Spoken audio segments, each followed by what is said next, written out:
지금 들려드릴 이야기는 실화를 바탕으로 재구성하였습니다. 여러분, 지금 여러분의 손을 한번 봐주시겠습니까? 그리고 상상해 보십시오. 여러분의 손에 아주 묵직하고 차가운 쇳덩어리가 들려있다고 말입니다.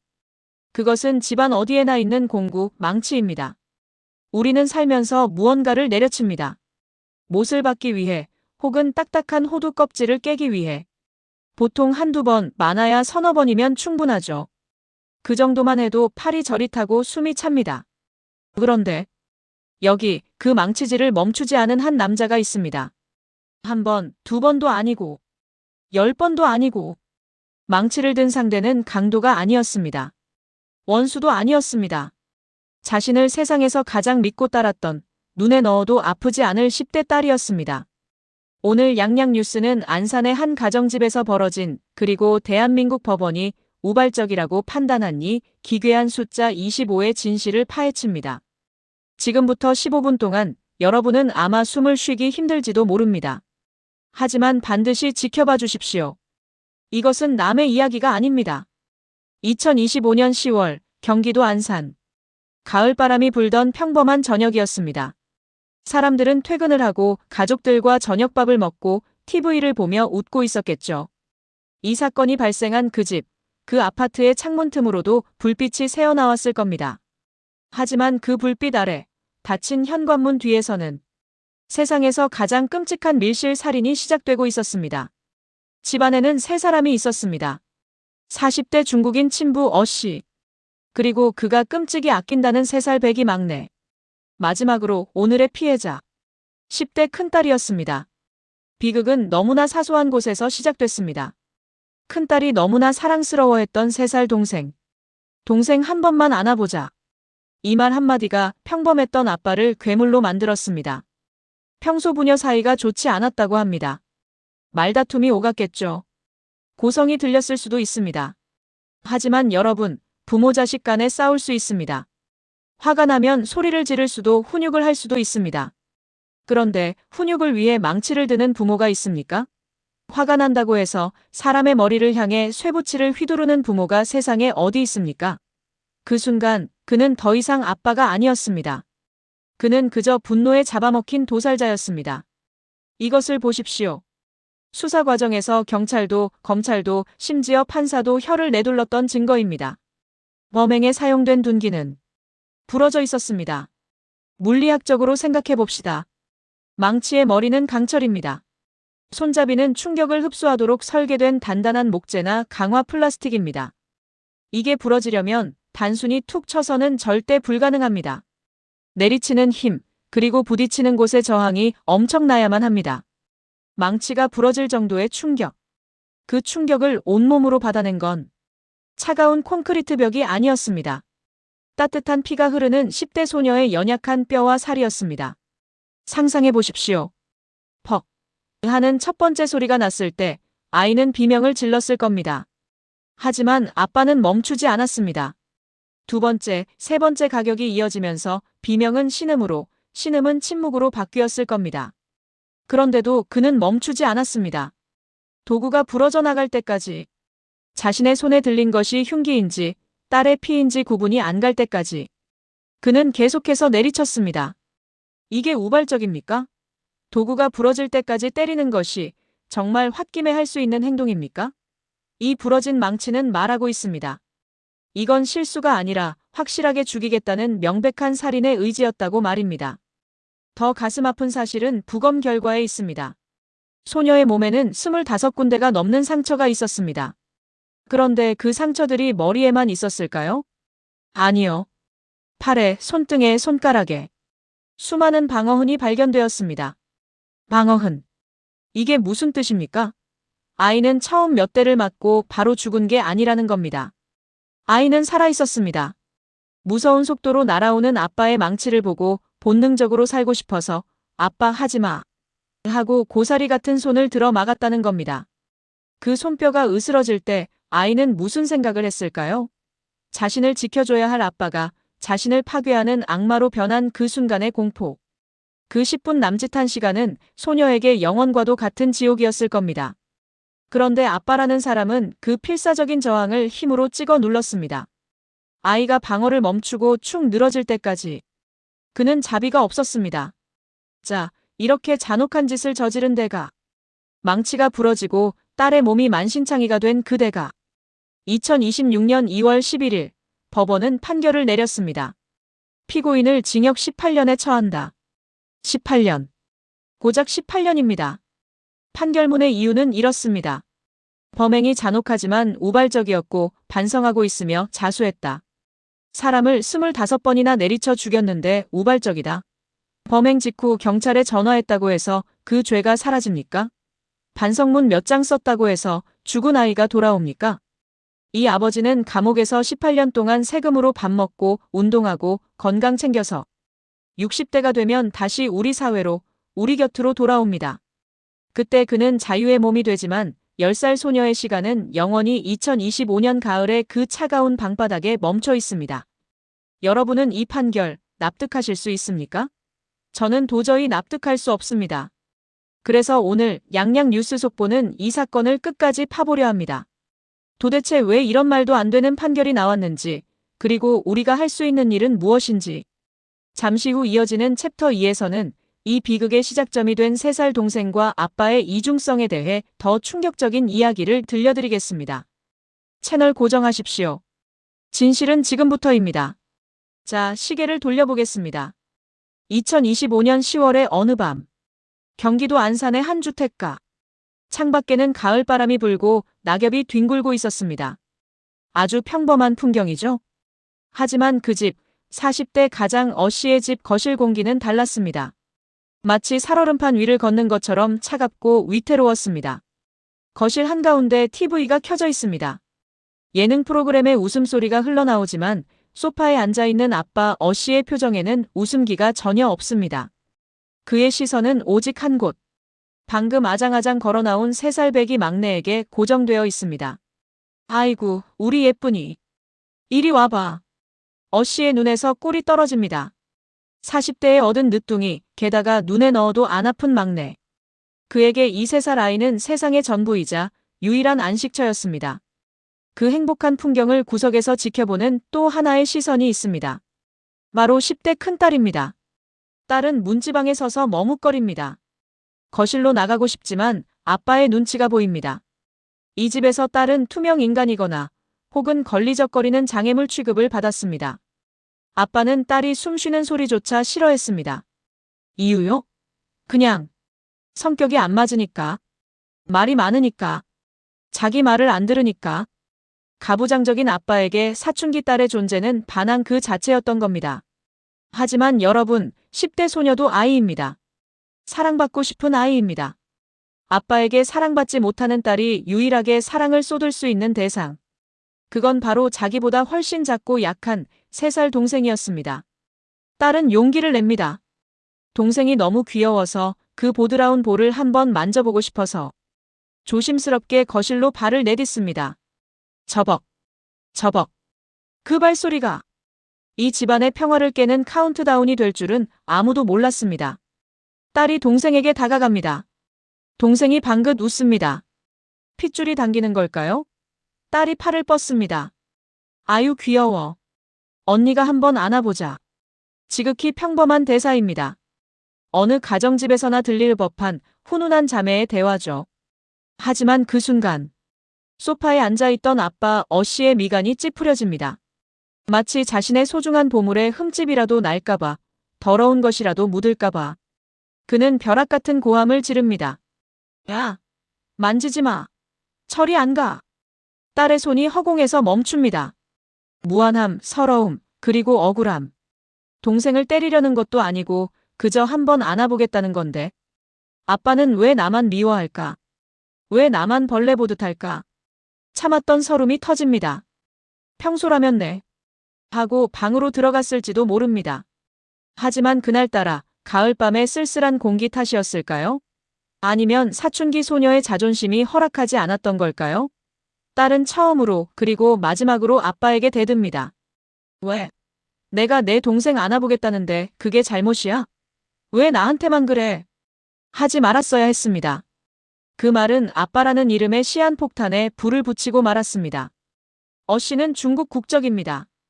문화적 차이를 감안하더라도 그는 유독 가부장적이고 권위적인 사람이었습니다.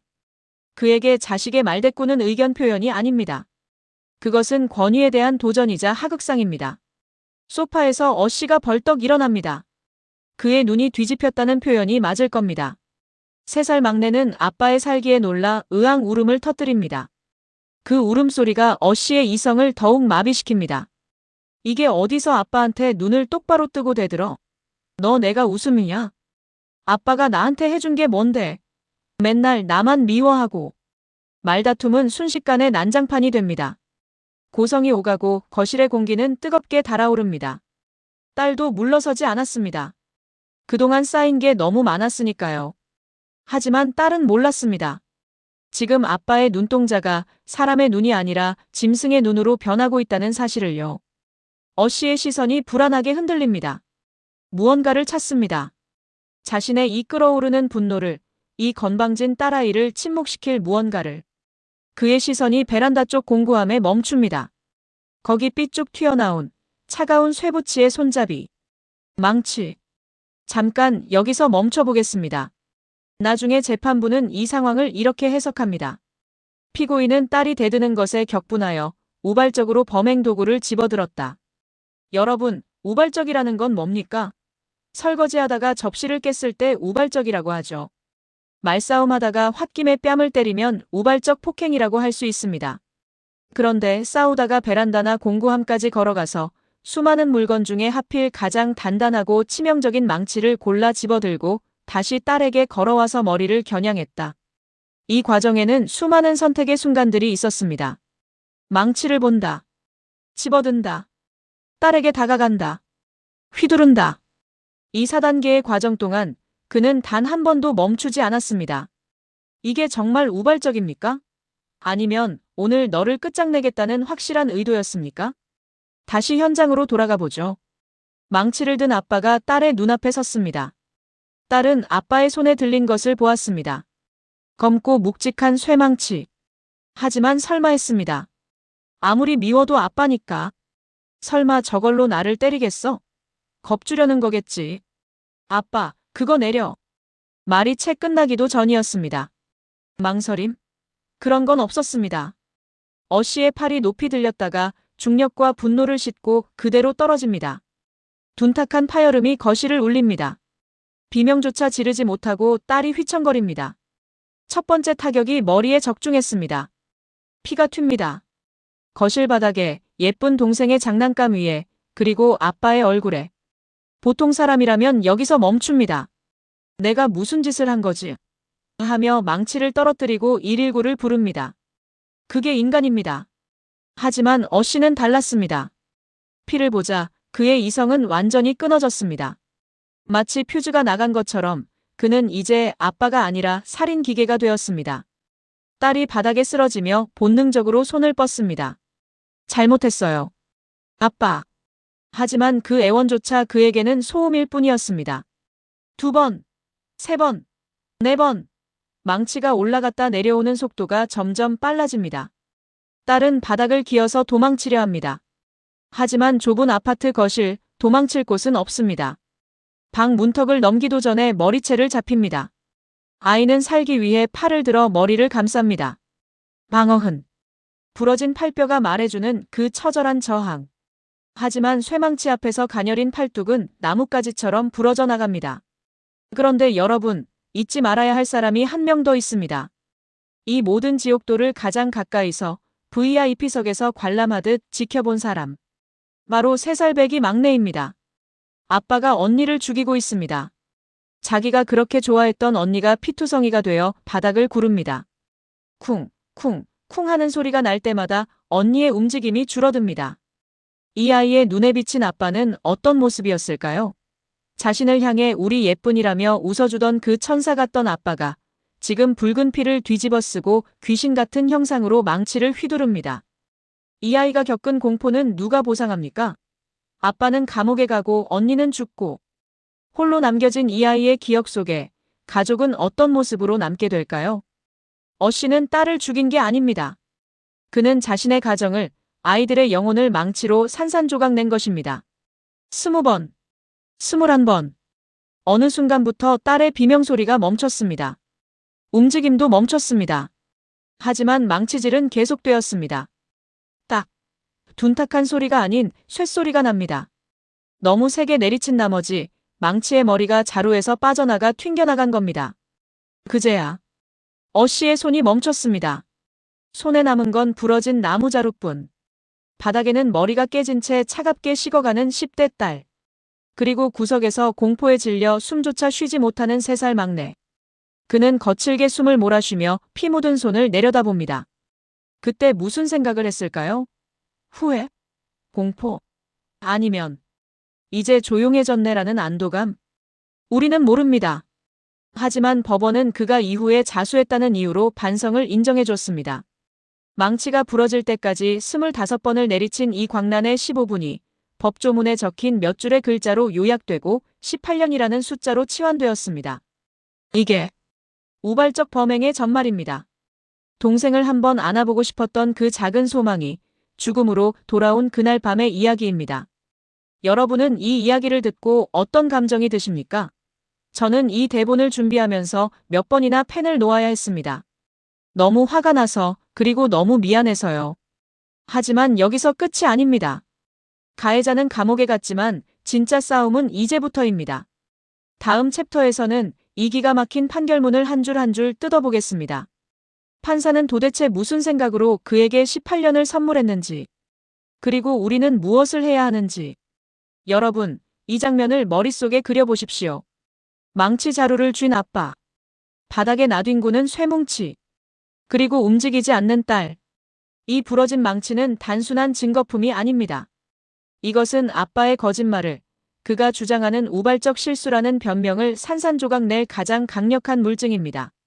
잠시 과학 수업을 해보겠습니다. 망치라는 도구, 인류가 만든 가장 단순하면서도 완벽한 도구입니다. 머리는 강철, 자루는 탄성이 좋은 히코리 나무나 강화 플라스틱으로 만듭니다. 왜일까요?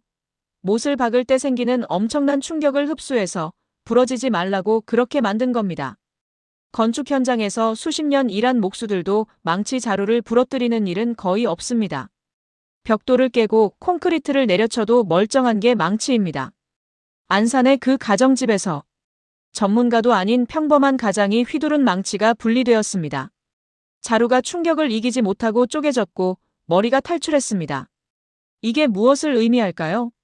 망치가 부러지려면 상상할 수 없는 속도로 자신이 낼 수 있는 모든 근력을 쥐어짜서 단단한 물체에 직각으로 꽂아야만 가능합니다. 즉, 아빠 어씨는 톡톡 겁을 주려고 때린 게 아닙니다. 야구 선수가 홈런을 치듯, 골프 선수가 드라이버를 날리듯, 이걸로 저것을 부숴버리겠다는 명확한 의지를 가지고 풀스윙을 했다는 뜻입니다. 그 타격의 대상이 벽돌도 아니고 쇠기둥도 아니고 사람의 머리였다는 사실이 믿어지십니까? 뼈가 부러지는 충격이 손목을 타고 전해졌을 텐데, 망치 자루가 비명을 지르며 금이 가고 있었을 텐데. 그는 멈추지 않았습니다. 도구가 부러질 때까지, 아니, 딸의 생명이 부러질 때까지. 몇 번 양보해서 첫 번째 타격은 우발적이었다고 칩시다. 사람이니까 눈이 뒤집혀서 실수할 수 있다고 칩시다. 하지만 두 번째는요? 세 번째는요? 부검 결과 확인된 타격 횟수 25번. 여러분, 25번이라는 숫자의 무게를 느껴보십시오. 권투 시합 한 라운드 동안 펀치를 25번 날리기도 힘듭니다. 그런데 쇠망치를 들고 25번입니다. 한 번 내리칠 때마다 1초가 걸린다고 해도 25초. 조준하고 다시 팔을 들어올리는 시간까지 합치면 최소 2분에서 3분 이상 걸렸을 겁니다. 그 3분 동안 아빠에게는 멈출 기회가 24번이나 있었습니다. 두 번째에 멈출 수 있었습니다. 10번째에 아이가 비명을 멈췄을 때 멈출 수 있었습니다. 20번째에 피가 튀어 자신의 시야를 가렸을 때 멈출 수 있었습니다. 하지만 그는 그 24번의 기회를 모두 걷어찼습니다. 왜일까요? 확인해야 했으니까요. 이 아이가 확실히 죽었는지, 다시는 입을 열어 나에게 대들지 못하게 되었는지, 그는 확인 사살을 하고 있었던 겁니다. 망치 머리가 튕겨나간 그 순간 아마 그는 아쉬워했을지도 모릅니다. 아, 망가졌네. 도구로서의 수명이 다한 망치와 생명이 다한 딸을 번갈아 보며 그는 과연 아빠의 눈을 하고 있었을까요? 이 끔찍한 물증 앞에서 피고인 어씨는 법정에서 이렇게 말했습니다. 죽일 의도는 없었습니다. 화가 나서 저도 모르게 그만. 그리고 판사님은 고개를 끄덕였습니다. 그래, 평소에 사이가 안 좋았고 딸이 대드니까 홧김에 그랬구나. 우발적이네. 판사님, 망치가 부러졌습니다. 25번을 때려서 뼈가 함몰되었습니다. 이게 어떻게 화가 나서 그만입니까? 우발적 살인은 밀쳤는데 넘어져서 머리를 찧었거나 몸싸움 도중에 흉기를 한 번 휘둘렀을 때 쓰는 말입니다. 도구가 파괴될 정도로 반복 타격한 행위를 우리는 잔혹한 학살이라고 부릅니다. 만약 조폭이 길거리에서 쇠파이프가 휘어질 때까지 사람을 때려 죽였다면 그때도 우발적이었다며 18년을 주시겠습니까? 아니면 가해자가 아빠라는 이유로, 피해자가 딸이라는 이유로. 가정 내의 일이니까 좀 봐주는 겁니까? 부러진 망치는 말하고 있습니다. 나는 살인 무기였고 그는 살인마였다라고. 오직 법원만이 귀를 막고 사랑의 매가 좀 과했네라고 말하고 있는 꼴입니다. 다시 거실로 돌아가 봅시다. 경찰이 출동하고 폴리스 라인이 쳐집니다. 감식반원들이 들어와 현장 사진을 찍습니다. 그들조차 고개를 돌리게 만든 참혹한 현장 한가운데 주인 잃은 부러진 망치 자루와 피 묻은 쇠머리가 덩그러니 놓여 있습니다. 이 물건은 원래 무엇이었을까요? 어씨가 언젠가 이 집을 고치려고 액자를 걸려고 샀던 물건이었을 겁니다. 가족의 행복을 위해 샀던 도구가 가족을 파괴하는 흉기가 되었습니다. 그리고 그 현장을 지켜본 3살 동생. 이 아이는 앞으로 평생 망치라는 단어만 들어도 경기를 일으킬 겁니다. 못을 박는 소리, 쿵쿵거리는 소리만 들어도 그날 밤 언니의 비명소리가 환청처럼 들려올 겁니다. 아빠는 딸 하나를 죽인 게 아닙니다. 그는 살아남은 자녀의 영혼까지 그 부러진 망치로 산산조각 낸 것입니다. 물건은 죄가 없습니다. 망치는 죄가 없습니다. 죄는 그 망치를 든 사람의 손과 멈추지 않았던 광기, 그리고 그것을 실수라고 포장해준 비겁한 법에 있습니다. 부러진 쇠망치. 이것보다 더 확실한 살인의 증거가 어디 있습니까? 그런데도 징역 18년이라니요. 만약 망치가 부러지지 않았다면 그는 30번, 50번을 때렸을지도 모릅니다. 도구가 망가져서 멈춘 것이지 그의 살이가 멈춘 게 아니란 말입니다. 여러분, 이 증거를 기억해 주십시오. 나중에 항소심이 열린다면 검사는 반드시 이 부러진 망치를 판사의 눈앞에 들이밀어야 합니다. 보십시오. 이것이 우발적입니까? 라고 외쳐야 합니다. 다음 챕터에서는 그 10분의 지옥 속에서 우리가 놓치고 있었던 또 다른 피해자들, 그리고 자수했으니 감형해달라는 뻔뻔한 아빠의 민낯을 파헤쳐 보겠습니다. 다시 안산의 그 집으로 돌아갑니다. 사건 현장은 거실이었습니다. 아파트 거실은 가족이 모이는 곳, 가장 따뜻하고 안전해야 할 공간입니다. TV가 있고 소파가 있고 아이들의 장난감이 굴러다니는 곳이죠. 하지만 그날 밤 현관문이 닫히고 밖에서 잠긴 순간 이 거실은 세상과 단절된 완벽한 밀실이 되었습니다. 구조를 보십시오. 현관문 닫혀 있습니다. 베란다 창문 닫혀 있습니다. 방문들 닫혀 있습니다. 이 좁은 공간 안에 미친 듯이 날뛰는 40대 성인 남성과 겁에 질린 10대 소녀, 그리고 아무것도 모르는 3살 아이가 갇혀 있었습니다. 도망칠 곳은 없습니다. 소리를 질러도 벽을 두드려도 밖에서는 들리지 않습니다. 이웃집 TV 소리에 묻혔을 수도, 아니면 부부 싸움 하나 보다 하고 무심코 넘겼을 수도 있습니다. 그 10분 동안 이 거실은 대한민국이 아니라 법도 질서도 없는 야생의 정글이었습니다. 포식자가 사냥감을 찢어발기는 동안 다른 작은 초식 동물은 숨죽여 떨고 있어야만 했습니다. 여러분, 혹시 3살 아이의 눈높이가 어느 정도인지 아십니까? 어른 무릎보다 조금 높은 대략 90cm 정도입니다. 그 낮은 시선으로 바라본 세상은 어땠을까요? 아빠는 거인처럼 보였을 겁니다. 평소엔 나를 안아주던 따뜻한 거인이 지금은 붉은 눈을 하고 손에는 무언가를 들고 소리를 지릅니다. 으앙! 아이는 울음을 터뜨렸을 겁니다. 본능적인 공포. 언니가 바닥에 쓰러집니다. 쿵! 하는 소리가 바닥을 타고 전해집니다. 진동이 느껴집니다. 언니가 기어옵니다. 피투성이가 된 얼굴로 살려달라는 눈빛으로. 하지만 3살 아이가 해줄 수 있는 건 아무것도 없습니다. 그저 구석에 웅크리고 귀를 막고 눈을 질끈 감는 것뿐입니다. 하지만 눈을 감아도 소리는 들립니다. 퍽, 퍽, 퍽. 둔탁한 타격음. 언니의 비명. 아빠의 거친 숨소리. 이 청각적인 공포는 아이의 뇌리에 화인처럼 찍혔을 겁니다. 평생 지워지지 않을 트라우마의 시작입니다. 더 끔찍한 건 가해자가 바로 아빠라는 사실입니다. 아이들에게 아빠는 세상의 전부이자 자신을 지켜주는 수호신입니다. 슈퍼맨이고 영웅이죠. 그런데 그 영웅이 악당이 되었습니다.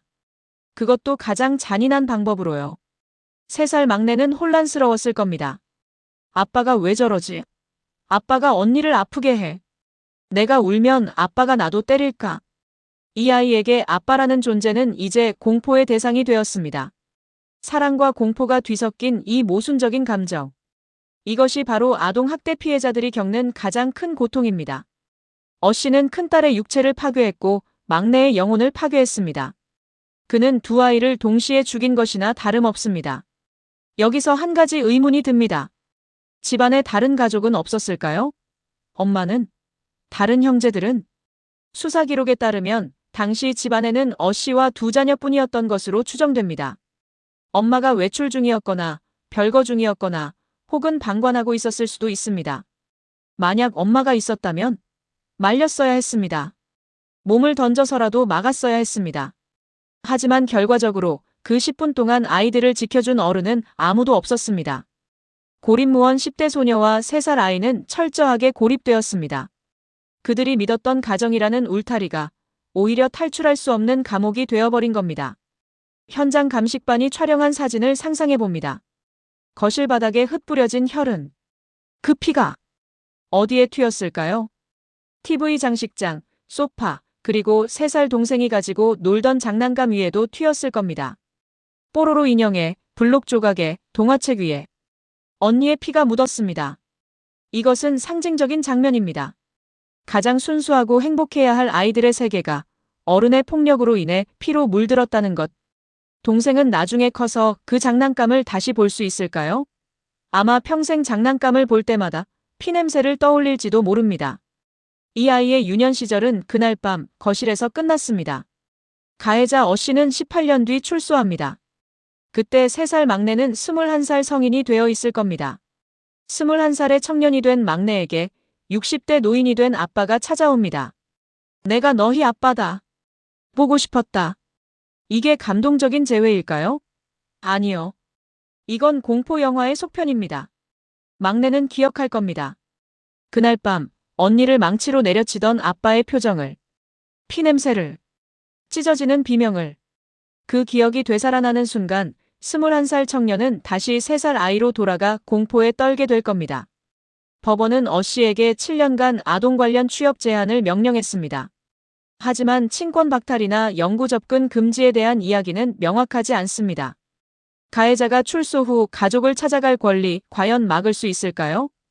이것이 바로 18년 형량이 가진 진짜 문제입니다. 피해자는 죽거나 트라우마 속에 갇혀 사는데 가해자는 죗값을 다 치렀다며 당당하게 피해자 앞에 나타날 수 있는 현실. 우리는 이 아이를 보호해야 합니다. 제2의 비극을 막기 위해서라도 우리는 씨가 사회에 나오는 것을 두려워해야 합니다. 마지막으로 숨진 큰딸의 마음을 생각해 봅니다. 25번의 망치질을 당하면서 아이는 무슨 생각을 했을까요? 아파요, 살려주세요.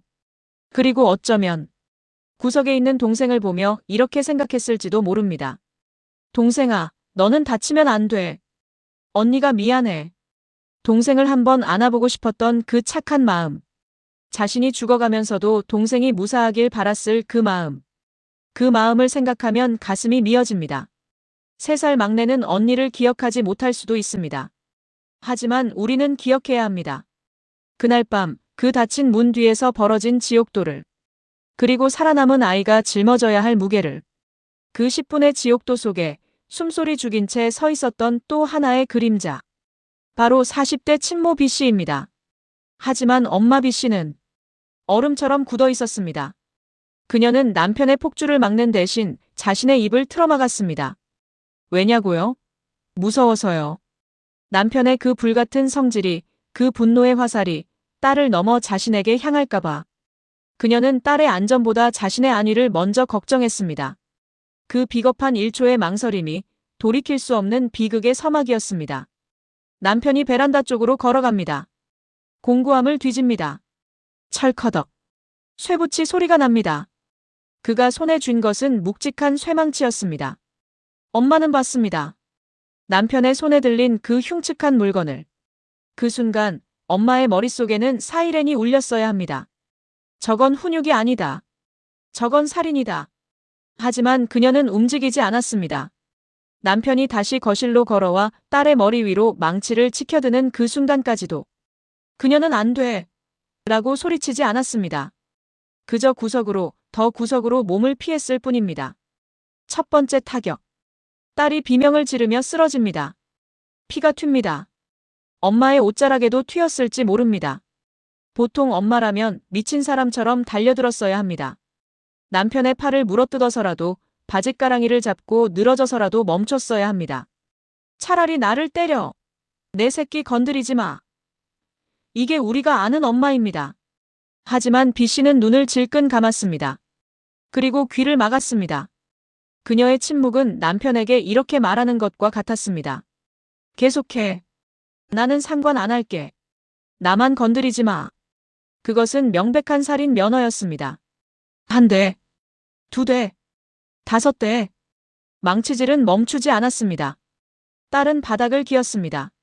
살기 위해서. 아이가 어디로 기어갔을까요? 현관문? 아닙니다. 아이는 본능적으로 엄마가 있는 쪽으로 손을 뻗었을 겁니다. 엄마. 엄마 살려줘. 아파. 피투성이가 된 손이 엄마의 발목을 잡으려 합니다. 그 절박한 눈빛. 자신을 배 아파 낳아준 유일한 내 편. 그런데 엄마 B 씨는 어떻게 했을까요? 그 피 묻은 손을 잡아주기는커녕 뒷걸음질 쳤습니다. 남편이 혹시라도 자기가 돕는 걸 보고 화낼까봐. 자기도 똑같이 맞을까봐. 딸의 간절한 구조 요청을 잔인하게 걷어찼습니다. 망치가 내려쳐지는 동안, 최소 2분에서 3분의 시간 동안 엄마에게는 딸을 살릴 기회가 25번이나 있었습니다. 그녀가 소리만 질렀어도, 그녀가 몸을 던져 덮치기만 했어도, 아니, 일일이 신고 버튼만 눌렀어도 아이는 살 수 있었습니다. 머리가 좀 찢어졌을지언정 목숨은 건졌을 겁니다. 하지만 그녀는 그 모든 기회를 포기했습니다. 그녀는 그 순간 엄마이기를 포기했습니다. 그녀는 그저 공포에 질린 목격자 일이었을 뿐입니다. 이 끔찍한 장면을 지켜보던 또 한 명. 3살 막내입니다. 막내는 아빠가 무서워서 엄마 뒤에 숨으려 했을 겁니다. 엄마, 언니가 아파. 언니가 피가 나. 하지만 엄마는 막내조차 안아주지 못했습니다. 그저 벌벌 떨며 서 있는 엄마의 등 뒤에서 막내는 세상이 무너지는 것을 목격했습니다. 아빠는 죽이는 사람. 엄마는 보고만 있는 사람. 이 아이에게 부모란 존재는 그날부로 소멸했습니다. 엄마가 언니를 구해주지 않았다는 사실. 아빠의 폭력보다 더 깊은 상처는 엄마의 외면이었습니다. 막내는 배웠을 겁니다. 아, 내가 맞아 죽어도 엄마는 도와주지 않겠구나. 이 세상에 나를 지켜줄 사람은 아무도 없구나. 엄마 B 씨는 큰딸을 죽게 내버려뒀고 막내에게는 평생 씻을 수 없는 불신과 공포를 심어주었습니다. 마침내 망치가 부러졌습니다. 딸의 움직임이 멈췄습니다. 거친 숨을 몰아쉬는 남편 어씨. 그리고 그제야 정적이 찾아온 거실. 엄마 B 씨는 그제야 입을 뗐을까요? 여보, 미쳤어? 애가 죽었잖아. 라고 소리쳤을까요? 아니요. 수사 과정에서 드러난 정황은 너무나 충격적입니다. 그녀는 신고를 서두르지 않았습니다. 남편이 진정될 때까지 기다렸습니다. 혹시라도 남편을 자극할까봐. 딸의 식어가는 몸을 앞에 두고도 그녀의 1순위는 여전히 남편의 기분이었습니다. 남편이 자수하겠다고 결심하고 경찰에 전화할 때까지 그녀는 수동적으로 따랐을 뿐입니다. 딸의 골든타임. 이미 엄마의 방관 속에 흘러가 버린 지 오래입니다. 법적으로 따져봅시다. 직접 때리지 않았으니 살인죄는 아닐 수 있습니다. 하지만 아동학대 방임, 유기치사? 부모는 자녀를 보호할 법적, 천륜적 의무가 있습니다. 그 의무를 무서워서라는 핑계로 져버렸다면 그게 살인과 무엇이 다릅니까? 남편 어씨가 주범이라면 아내 B씨는 완벽한 종범입니다. 그녀의 침묵이 망치 자루를 더 단단하게 쥐게 만들었습니다. 그녀의 방관이 남편에게 그래도 된다는 무언의 신호를 보낸 것입니다. 법원은 남편에게 18년을 선고했습니다. 그렇다면 이 엄마에게는 어떤 벌을 내려야 합니까? 법의 심판대에 그녀를 세우지 않는다면 정의는 반쪽짜리에 불과합니다. 저는 이 방송을 보고 있을지도 모를 엄마 B씨에게 묻고 싶습니다. 당신 밥이 넘어갑니까? 잠이 옵니까? 꿈속에서 딸이 나타나지 않습니까? 피투성이가 된 얼굴로 엄마는 왜 나를 안 도와줬어? 라고 묻지 않습니까? 당신은 남편이 무서워서 그랬다고 하겠죠. 하지만 당신의 딸은 그 남편에게 맞아 죽었습니다. 죽음보다 더 무서운 게 있었습니까? 남편의 주먹이 무서워서 자식의 죽음을 방치한 당신. 당신은 피해자가 아닙니다. 당신은 또 다른 가해자입니다. 3살 막내가 컸을 때 엄마에게 물을 겁니다. 엄마, 그때 왜 언니 안 도와줬어? 그때 뭐라고 대답하시겠습니까? 아빠한테 혼날까봐 그랬어라고 변명하시겠습니까? 구독자 여러분, 가정폭력은 집안일이 아닙니다. 방관은 중립이 아닙니다. 악의 편에 서는 것입니다. 이 사건에서 우리는 망치를 든 아빠뿐만 아니라 뒷짐지고 서 있었던 엄마의 죄도 똑똑히 기억해야 합니다. 사건 직후 취재진이 이웃 주민들을 만났습니다. 다들 하나같이 믿을 수 없다는 반응이었습니다. 어씨요? 에이 설마요. 그 사람 되게 조용하던데? 애들한테 끔찍했어요. 특히 막내 업고 다니면서 어찌나 예뻐하던지. 여러분, 이게 바로 가면입니다. 40대 중국인 어씨. 그는 밖에서는 법 없이도 살 사람처럼 행동했습니다. 엘리베이터를 잡아주고 경비원에게 인사하고 분리수거도 잘하는 평범한 가장. 아마 딸의 친구들도 너네 아빠 되게 자상하시다라고 했을지 모릅니다. 하지만 이 완벽한 가면 뒤에는 썩어 문드러진 괴물의 민낯이 숨겨져 있었습니다. 그가 현관문을 열고 도어락이 띠리릭 잠기는 순간 그는 자상한 이웃에서 이 집안의 절대 권력자로 돌변했습니다. 심리학에서는 이런 유형을 가정 내 폭군이라고 부릅니다. 밖에서는 사회적 지위도 낮고 힘도 없고 눈치 보며 살지만 집안에만 들어오면 왕이 되려는 사람들입니다. 어씨에게 집은 휴식처가 아니었습니다. 자신의 왕국이었습니다. 아내와 자식들은 가족이 아니라 자신의 통제를 받아야 하는 백성이었습니다. 물 떠와. TV 채널 돌려. 조용히 해. 그의 말은 곧 법이었습니다. 백성 가족들이 자신의 기분을 거스르는 것? 상상도 할 수 없는 일입니다. 특히 한국어가 서툰 그에게 말대꾸하는 자식은 반역자나 다름없었을 겁니다. 그의 왕국에는 민주주의가 없었습니다. 오직 공포 정치만 있었을 뿐입니다. 가족들이 그를 존경해서 따른 게 아닙니다. 그가 무서워서 그가 언제 폭발할지 몰라서 숨죽였던 겁니다. 여기서 우리는 그의 국적과 문화적 배경을 조심스럽게 들여다봐야 합니다. 물론 모든 사람이 그런 건 아니지만 어씨는 유독 가부장적 사고방식이 뼛속까지 박힌 사람이었습니다. 그에게 자식이란 무엇이었을까요? 독립된 인격체? 존중해야 할 생명? 아니요. 그에게 자식은 내 소유물이었습니다. 내가 샀으니까 내 팬입니다. 내가 낳았으니까 내 자식입니다. 내 팬을 부러뜨리든 던지든 남이 상관할 바 아니죠. 그는 자식을 그렇게 생각했습니다. 내가 낳았고 내가 먹여 살리는데 감히 나한테 대들어. 내 물건이 고장났으면 말을 안 들으면 고치거나 부숴버려도 된다. 이 끔찍한 소유욕이 살인의 근원입니다. 그는 딸을 죽인 게 아니라 자신의 말을 안 듣는 불량품을 폐기 처분하듯 망치를 휘두른 것입니다. 그러니까 죄책감이 없는 겁니다. 자기 물건 부순 게 뭐가 죄냐고 생각하니까요. 그날 밤 딸의 한마디. 동생 좀 안아보자는데 왜 그래? 보통 아빠라면 얘가 사춘기인가 보네 하고 넘길 일입니다. 하지만 어씨에게 이 말은 선전포고였습니다. 왜냐고요? 그는 자존감이 바닥인 사람이기 때문입니다. 진짜 강한 사람은 약자의 말대꾸에 흔들리지 않습니다. 하지만 내면이 찌질하고 열등감으로 뭉친 사람일수록 작은 자극에도 나를 무시해 라며 발작합니다. 그는 딸에게서 자신의 권위가 무너지는 소리를 들었습니다. 감히 내가 누군지 알아? 내가 네 아빠야. 그의 분노는 딸을 향한 게 아니었습니다. 자신의 찌질한 자존심을 지키기 위한 발악이었습니다. 그 보잘것없는 자존심 하나 세우겠다고 망치를 들고 딸의 머리를 25번이나 내리친 겁니다. 얼마나 못난 인간입니까? 얼마나 하찮은 가장입니까? 말로는 못 이기겠으니까 힘으로, 흉기로 제압하려는 그 비겁함. 그게 바로 이 살인마의 본질입니다. 그런데 참 이상하죠? 큰딸은 그렇게 미워했으면서 3살 막내는 왜 그렇게 예뻐했을까요? 이웃들이 볼 때 막내 바보라고 할 정도로요. 답은 간단합니다. 3살짜리는 말대꾸를 안 하니까. 3살짜리는 아빠를 우러러보니까. 막내는 아빠가 웃으면 따라 웃고 아빠한테 안겨서 재롱을 떱니다.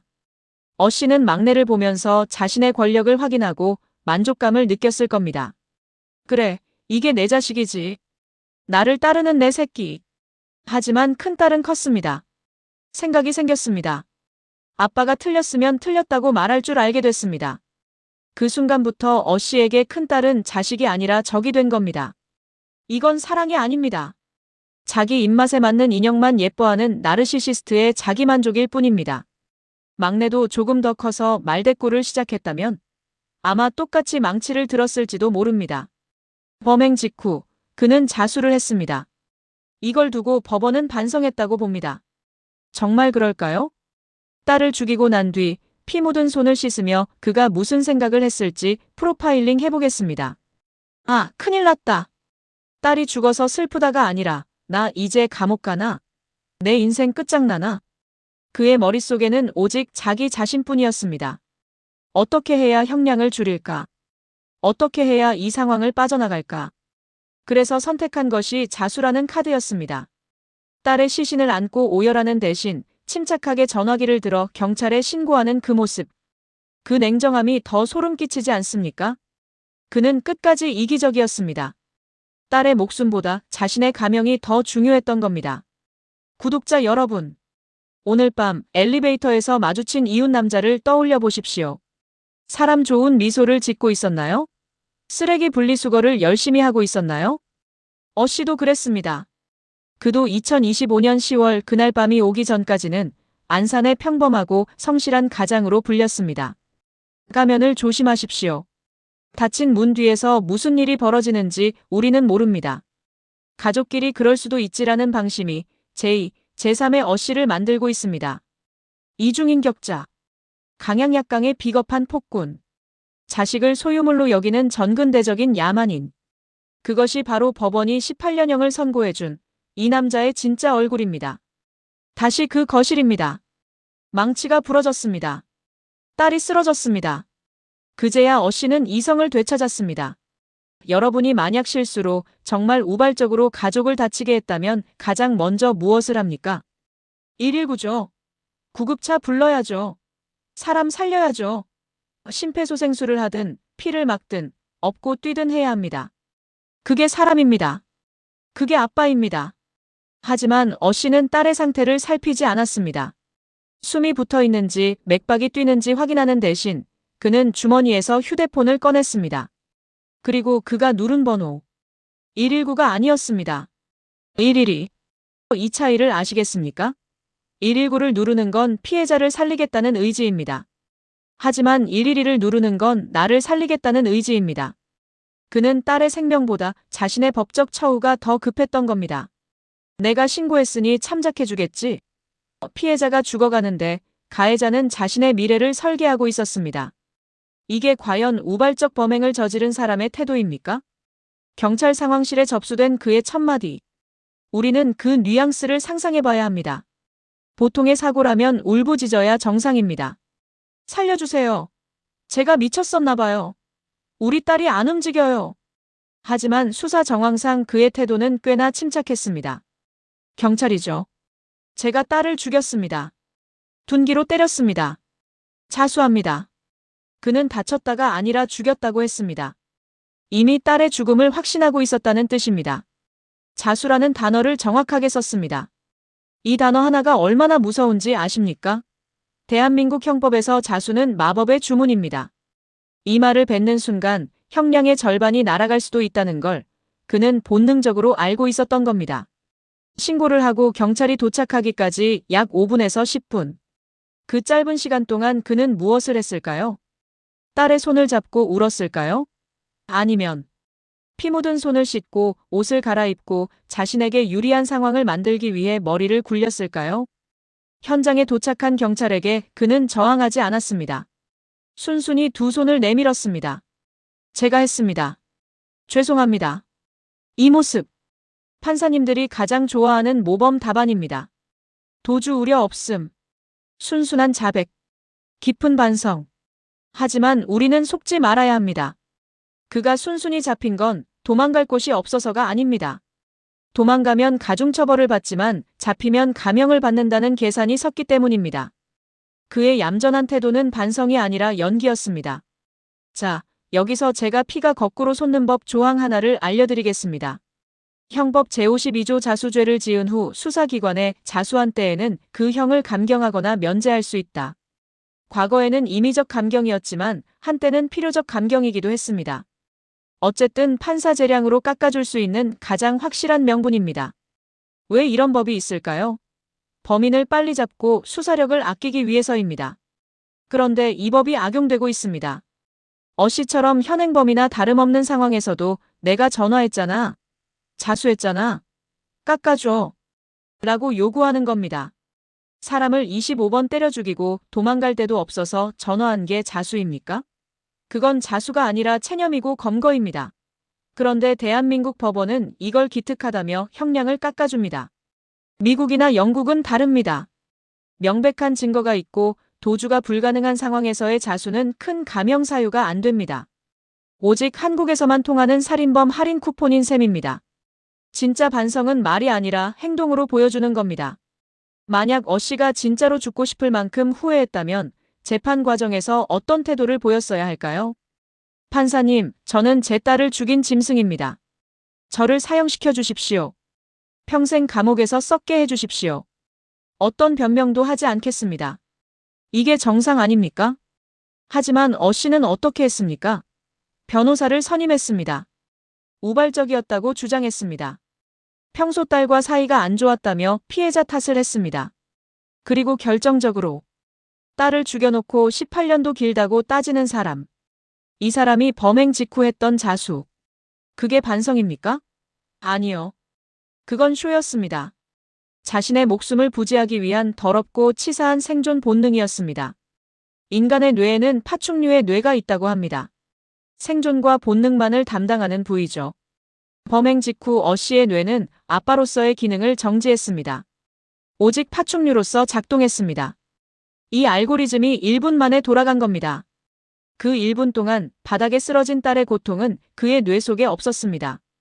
오직 나만 있었습니다. 그래서 더 화가 나는 겁니다. 끝까지, 마지막 순간까지 그는 철저하게 자기 자신만을 사랑했습니다. 딸을 죽인 망치질도 자기 자존심 때문이었고 경찰에 건 전화도 자기 안위 때문이었습니다. 이 사건의 부성에는 단 1g도 없었습니다. 구독자 여러분, 우리는 영화를 보면 발연기도 다 알아챕니다. 저거 가짜네, 연기하네. 그런데 왜 공부 많이 하신 판사님들은 모를까요? 왜 살인범이 흘리는 악어의 눈물에 속아 넘어갈까요? 아니면 알면서도 자수 감경이라는 법 조항 뒤에 숨어서 기계적인 판결을 내리는 걸까요? 어씨의 자수는 감형 사유가 아니라 오히려 범행 후에도 침착하게 증거를 인멸하고 형량을 계산한 지능적인 행동으로 봐서 가중처벌을 했어야 합니다. 그 뻔뻔한 전화 한 통이 딸의 목숨값을 18년으로 깎아버린 결정적인 이유였습니다. 다음 챕터에서는 드디어 판결문의 실체를 공개합니다. 판사님이 직접 쓴 판결문 속에 숨겨진 기가 막힌 논리들. 잔혹하지만 반성했다. 이 말장난 같은 판결을 한 문장 한 문장 찢어발기겠습니다. 시간은 2026년 2월 11일 오전. 수원지방법원 안산지원 형사일부 법정. 공기는 무거웠고 방청석엔 긴장감이 감돌았습니다. 피고인석에는 수의를 입은 40대 중국인 어씨가 고개를 숙인 채 앉아 있었습니다. 검찰은 그에게 중형을 구형했었죠. 사람을, 그것도 친딸을 쇠망치가 부러질 때까지 때려 죽인 사건이니까요. 국민들은 기대했습니다. 최소 무기징역은 나오겠지. 30년은 살아야지. 판사님이 정의를 보여주실 거야. 그 기대가 산산조각 나는 데는 채 1분도 걸리지 않았습니다. 피고인을 징역 18년에 처한다. 법정이 술렁였습니다. 18년? 내가 잘못 들었나? 사람이 죽었는데? 망치가 부러졌는데? 하지만 판사님의 목소리는 단호했습니다. 마치 이 정도면 충분하지 않나? 라고 말하는 것처럼요. 판결문을 자세히 뜯어보면 판사님도 화는 났던 것 같습니다. 판결문 앞부분은 이렇습니다. 인정된 사실 피고인은 친부로서 자녀를 보호하고 양육할 의무가 있음에도 둔기가 분리될 정도로 수십 차례 강하게 가격하여 살해했다. 범행 수법이 매우 잔혹하고 피해자가 겪었을 신체적, 정신적 고통은 가늠하기 어렵다. 죄질이 매우 불량하다. 그래요, 맞습니다. 판사님도 다 알고 계십니다. 이게 얼마나 나쁜 짓인지, 얼마나 끔찍한지. 그런데 대한민국 판결문의 고질병이 여기서 나옵니다. 바로 마법의 단어. 다만 피고인이 범행을 모두 인정하고 반성하고 있으며 우발적으로 범행에 이른 점, 형사처벌 전력이 없는 초범인 점. 이 다만 뒤에 붙은 몇 줄의 문장이 앞서 말한 그 끔찍한 죄목들을 다 덮어버렸습니다. 마치 살인은 나빠. 하지만 사정이 있었잖아. 라고 위로하는 꼴입니다. 자, 하나씩 박살내봅시다. 첫 번째 논리, 우발적 범행. 판사님은 씨가 홧김에 그랬다고 봤습니다.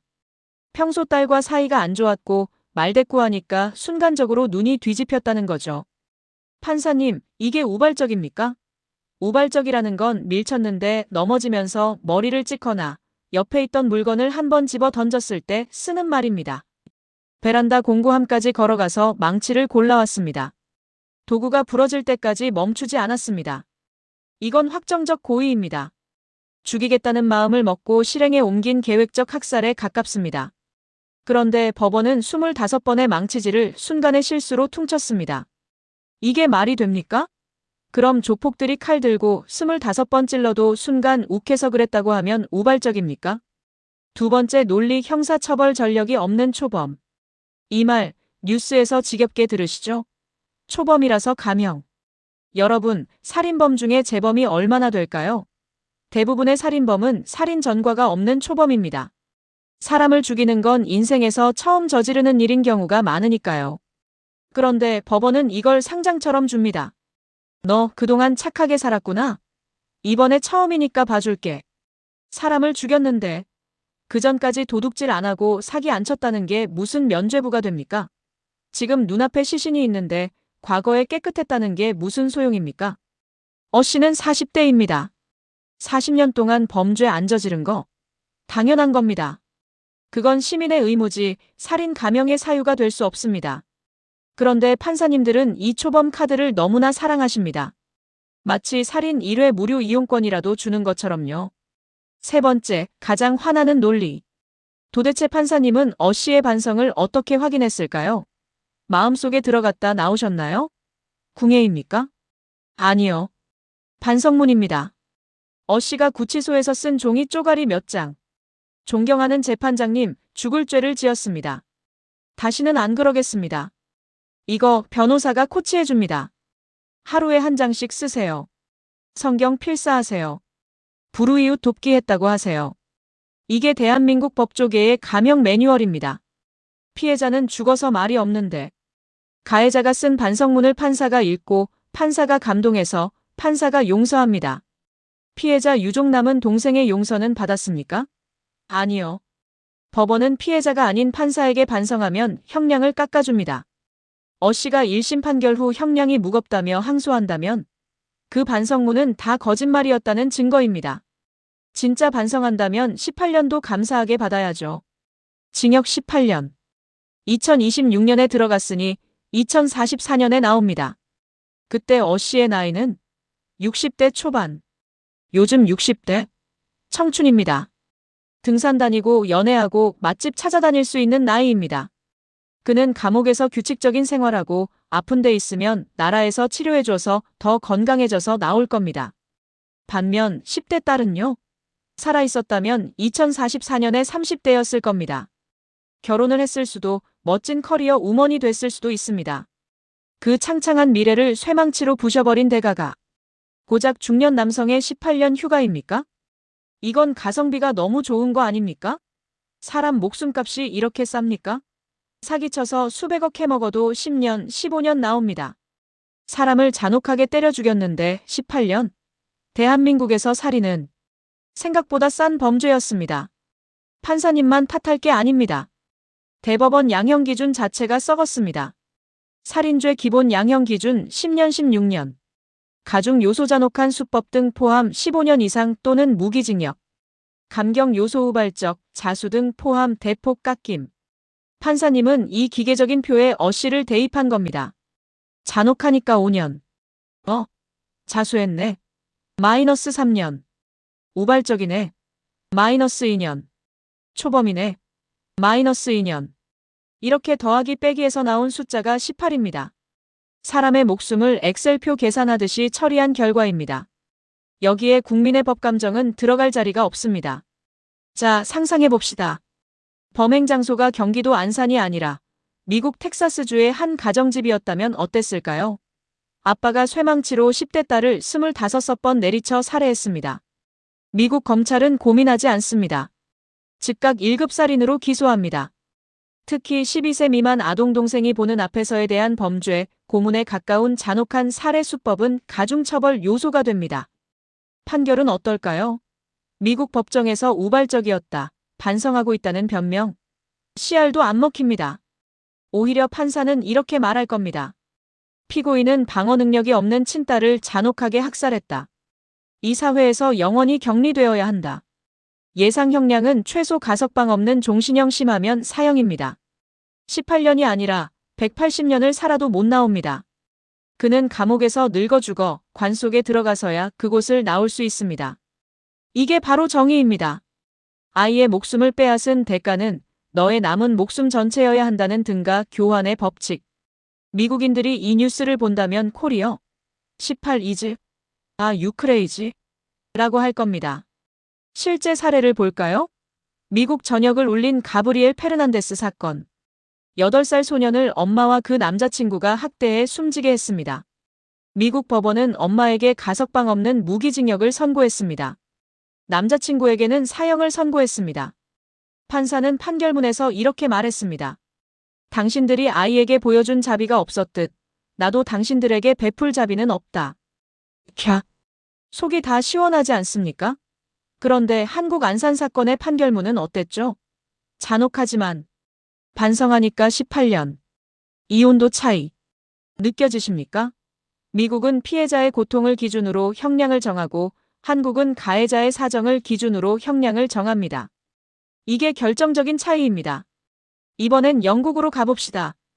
영국도 신사적인 나라지만 아동학대살인범에게는 자비가 없습니다. 최근 영국의 아서 라빈조 마이너스 휴즈 사건. 6살 아서를 학대해 살해한 계모에게 법원은 최소 29년 복역 무기징역을 선고했습니다. 친아빠는 직접 때리지 않았지만 방관 및 과실치사, 무려 21년을 받았습니다. 주목할 점은 이겁니다. 영국은 이 사건 이후 아서의 법을 만들어서 아동살해범은 감형 없는 종신형을 기본으로 하도록 법을 뜯어고쳤습니다. 국가가 분노하고 시스템이 반응한 겁니다. 그런데 한국은요? 정인이 사건 때 온 국민이 분노했고 정인이 법이 생겼지만 현실은 여전히 살인의 고의 입증이 어렵다며 아동학대치사로 빠져나가거나 어씨처럼 살인죄가 적용되어도 초범이고 반성한다며 깎아줍니다. 법전만 바뀌면 뭐합니까? 판사님들의 머릿속과 관행이 1980년대에 머물러 있는데. 자, 다시 지옥 같은 현실, 대한민국 법원으로 돌아옵니다. 한국 법원은 가해자들에게 너무나 친절한 할인마트입니다. 어씨가 받은 할인 내역을 볼까요? 자수 할인 경찰 불렀지? 아이고 착하다. 깎아줄게. 반성문 할인 반성문 썼어? 판사님 존경한다고 했어? 깎아줄게. 우발적 할인 망치 들었지만 계획한 건 아니지. 욱해서 그런 거지. 깎아줄게. 가장 할인 그래도 애 아빠인데. 남은 가족 부양해야지. 깎아줄게. 이따위 명분으로 깎고 또 깎아서 나온 게 18년입니다. 원래 살인죄 양형 기준은 무기징역까지 가능합니다. 하지만 판사 재량으로 장량 감경이라는 요술 방망이를 휘두르면 살인마가 순식간에 실수해서 사람 죽인 불쌍한 가장으로 둔갑합니다. 이 할인은 도대체 누굴 위한 겁니까? 피해자인 딸이 아빠 용서해주세요, 깎아주세요라고 했습니까? 죽은 자는 말이 없는데 판사가 뭔데 제멋대로 용서하고 할인해줍니까? 왜 유독 한국은 가족 간 살인, 특히 부모가 자식을 죽인 사건에 관대할까요? 반대로 자식이 부모를 죽이면 존속살해 가중처벌해서 사형이나 무기징역을 때립니다. 이 이상한 불균형. 바로 뼈속 깊이 박힌 유교적 가부장제의 망령 때문입니다. 부모는 하늘이고 자식은 소유물이다. 오죽했으면 부모가 그랬겠냐. 가정사는 법이 깊게 개입하지 말자.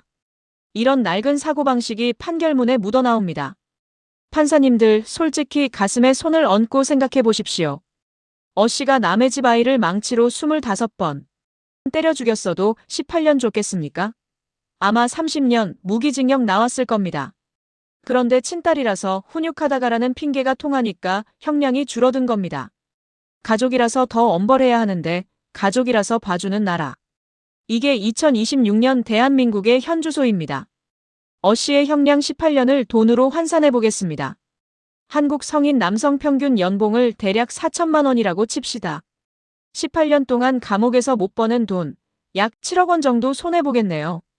10살 딸의 목숨값이 고작 7억 원입니까?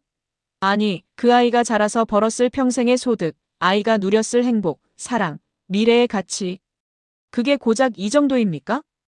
씨는 출소하면 60대입니다. 기초연금 받고 남은 인생 즐길 수 있습니다. 운 좋으면 재혼도 할 수 있겠죠. 이게 처벌입니까? 이건 긴 휴가일 뿐입니다.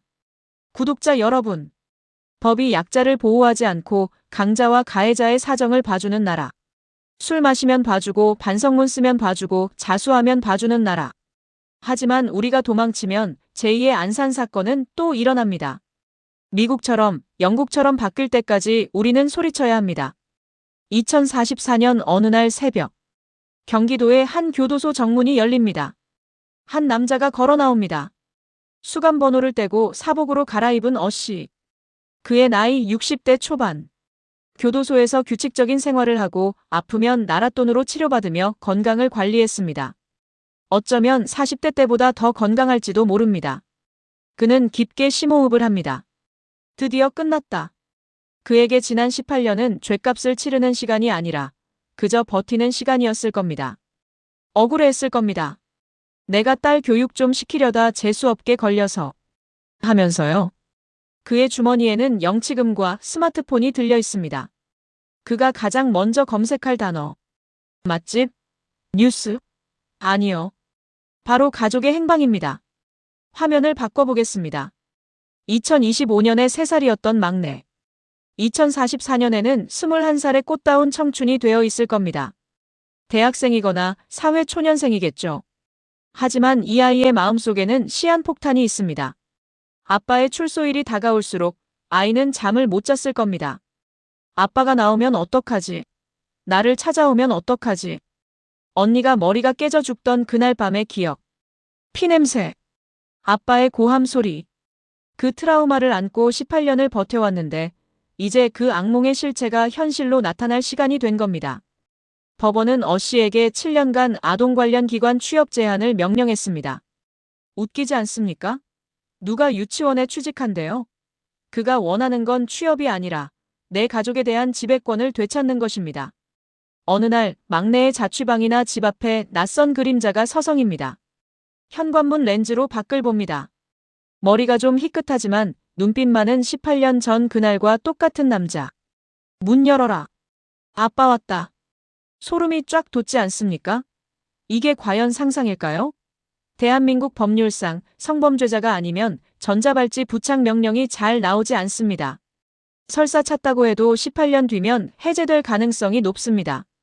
접근 금지 명령. 그거 종이 쪼가리입니다.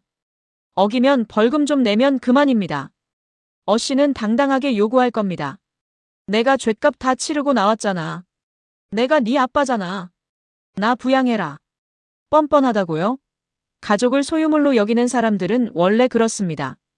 그에게 자식은 내 노후를 책임질 도구일 뿐입니다. 큰딸은 말을 안 들어서 부셨고 이제 남은 건 막내 하나뿐이니까요. 더 무서운 시나리오가 있습니다. 바로 보복범죄입니다. 씨는 감옥에서 18년 동안 무슨 생각을 했을까요? 내가 딸을 죽여서 정말 미안하다 했을까요? 범죄 심리학자들은 아니라고 말합니다. 그는 이렇게 생각했을 확률이 99%입니다. 그년이 대들지만 않았어도, 가족들이 신고만 안 했어도, 판사가 나를 무시해서 모든 원망을 피해자와 가족에게 돌리고 있었을 겁니다. 그 분노가 18년 동안 곰사 가서 독이 되었습니다. 출소한 그가 막내를 찾아가서 해코지하지 않는다는 보장. 판사님이 해주십니까? 국가가 해줍니까? 아무도 책임지지 않습니다. 경찰은 실제로 무슨 일이 벌어져야 출동합니다. 그때는 이미 제2의 망치질이 끝난 뒤일지도 모릅니다. 기억하십니까? 조두순이 출소했을 때 안산 시민 전체가 공포에 떨었습니다. 집 앞에 경찰이 24시간 보초를 섰죠. 하지만 씨는 성범죄자가 아닙니다. 가정폭력범입니다. 국가가 조두순만큼 관리해 줄까요? 천만에요. 그는 아주 자유롭게 거리를 활보할 겁니다.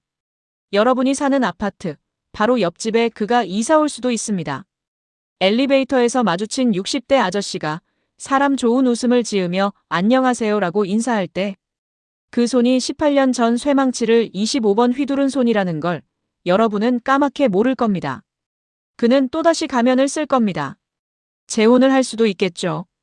새로운 가족을 만들고 또다시 그 집안에서 왕으로 군림하려 들겠죠. 제2의 피해자가 누가 될지는 아무도 모릅니다. 법원은 말합니다. 18년이면 충분히 교화되었을 것이다. 사람이 바뀐다고요? 술 먹고 사람 패고 가족 죽인 사람이 감옥에서 콩밥 먹는다고 성인군자가 됩니까? 사람은 고쳐 쓰는 게 아니라는 옛말 하나도 틀린 거 없습니다. 특히 가정폭력은 습관이고 중독입니다. 통제 욕구, 폭력성, 남 탓하는 습관. 이건 18년이 아니라 100년이 지나도 안 바뀝니다. 그런데 법원은 그를 사회로 방생했습니다. 마치 굶주린 늑대를 양우리에 다시 풀어놓으면서 이제 배 안 고프지? 착하게 살아라고 말하는 것과 같습니다. 그 늑대가 양을 물어 죽이면 그때 가서 판사님이 책임지십니까? 구독자 여러분, 2044년의 비극은 아직 오지 않았습니다. 우리는 이 미래를 바꿀 수 있습니다. 어떻게냐고요? 지금 이 판결을 뒤집어야 합니다. 항소심에서 무기징역을 받아내야 합니다. 그가 사회로 나올 날짜를 2044년이 아니라 없음으로 만들어야 합니다. 죽어서 나가라. 이것만이 남겨진 막내를 살리는 길이고 우리 이웃의 안전을 지키는 유일한 방법입니다. 다시 한번 숫자를 봅니다. 25번의 가격, 18해의 감옥. 이 계산법 맞습니까? 피해자가 겪은 고통의 무게와 가해자가 치를 죗값의 무게. 어느 쪽이 더 무겁습니까? 초등학생도 압니다. 이건 틀린 계산입니다. 이건 사기입니다. 딸은 생명을 내놓았는데 아빠는 인생의 일부만 내놓았습니다. 나머지 인생은 덤으로 얻었습니다. 대한민국 법원은 살인범에게 애누리를 해줬습니다. 자수했으니 깎아주고 반성했으니 깎아주고.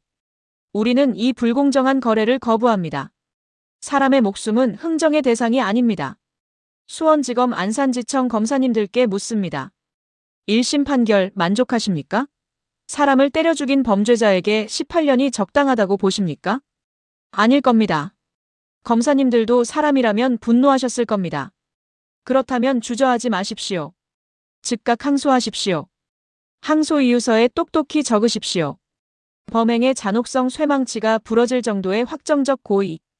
재범 위험성 출소 후 남은 가족 막내에 대한 보복 가능성. 반성의 김이 없음 형량이 무겁다며 뻔뻔하게 항소한 태도. 2심에서는 무기징역을 구형하십시오. 아니, 사형을 구형하십시오. 비록 집행은 안 될지라도 국가가 이 범죄를 얼마나 엄중하게 보는지 상징적으로라도 보여주십시오. 그게 검사가 국민에게 보여줄 수 있는 최소한의 예의입니다. 그리고 2심을 맡게 될 고등법원 판사님들께 경고합니다. 1심 판결문 그대로 복사 붙여넣기 하지 마십시오. 원심의 형이 너무 무거워서 부당하다. 이런 말도 안 되는 소리 판결문에 적지 마십시오. 국민들은 바보가 아닙니다. 우리는 판사님들이 퇴근하고 가족들과 웃으며 저녁 먹을 때 차가운 땅 속에 묻힌 소녀가 흘린 피눈물을 기억합니다. 우발적이라는 단어를 지우십시오. 반성이라는 단어를 찢어버리십시오. 오직 팩트만 보십시오. 부러진 망치. 25번의 타격. 살아남은 3살 아이의 트라우마.